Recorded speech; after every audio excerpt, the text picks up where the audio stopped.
இப்படி போ அப்படின்னு சொல்றதுக்கு யாரும் இல்ல, இதான் ஒரு ரூட்டு அப்படின்னு கையை பிடிச்சி கூட்டு போறதுக்கு யாரும் இல்ல. யாரு பாதை காட்ட இல்லைன்னாலும், யாரு கையை பிடிச்சி கூட்டிட்டு போக இல்லைன்னாலும் நமக்கு நம்மளே ஒரு பாதையை போட்டுக்கிட்டு அதுலதான் போய்கிட்டே இருக்கோம். சைக்கிள் ஓட்டுற மாதிரி, சைக்கிள் உடனே ஓட்டிட முடியாது.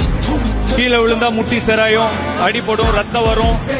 முட்டி செராஞ்சது, அடி பட்டுச்சு, ரத்தம் வந்தது. ஆனா யாரும் இப்படி போன என்ன காட்டுறதை விட நமக்கு நம்மளே கிரியேட் பண்ணிக்கிற ரூட் தான் நமக்கு கரெக்டா இருக்கும்.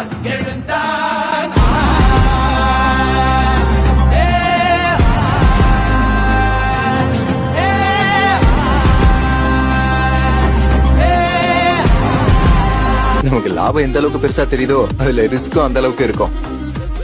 என்ன மாதிரி ரிஸ்க் மேல காதல் இருந்தா நீ பண்ணு, ஒண்ணு மூழ்கிடுவ இல்லைன்னா கரை சேர்ந்துருவ.